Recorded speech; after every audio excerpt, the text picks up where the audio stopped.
ดีมื้อนี้ก็มาแวะกินข้าวอยู่ฮันโมคิทเช่นเข้ามาเฟรสโนนี่ก็เมนูของเพิ่นอันนี้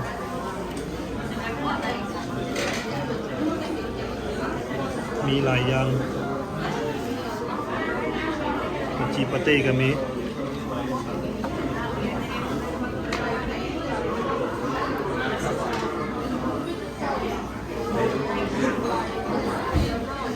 นี่ก็เป็นเฟอร์มีออกซิเทลมีเฮาส์สเปเชียลมีหลายแนวเฟอร์ครับ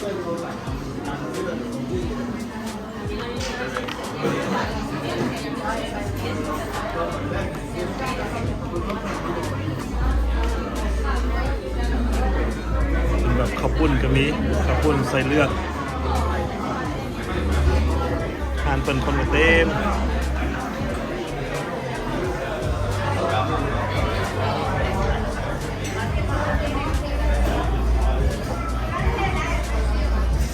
กำลังคิดอยู่สิโอเดี๋ยวยังกินมื้อนี้คือสิโบวิดเฟอร์หรอกมื้อนี้เฟอร์กับข้าวปุ้น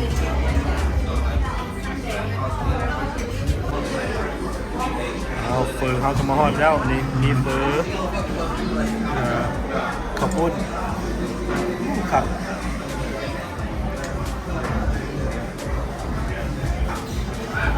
มีซีนมีผัก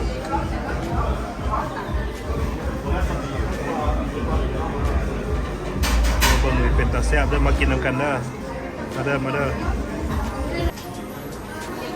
โนก็เสียคนไหนเบิ่งบ่มีหยังแน่มีซีนบิสกิต spicy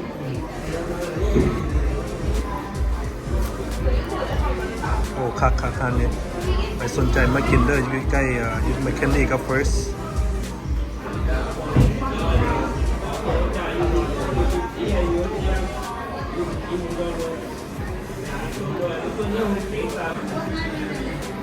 ผักเป็นไข่ลายมีผักหอมเสริมผักหอมป้อมหอมปี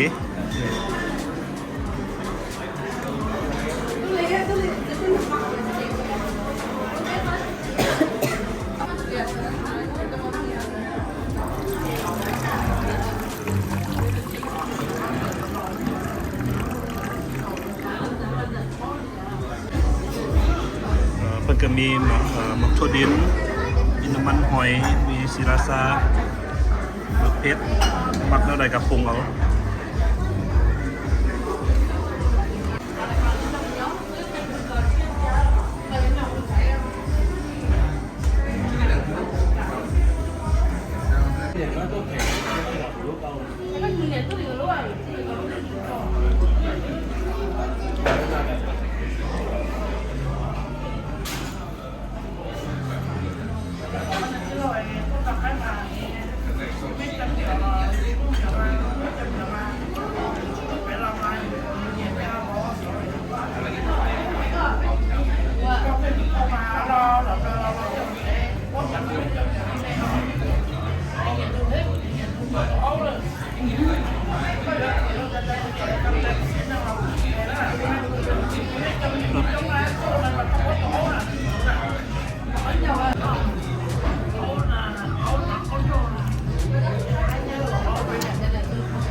นี่แซ่บหลายเด้อ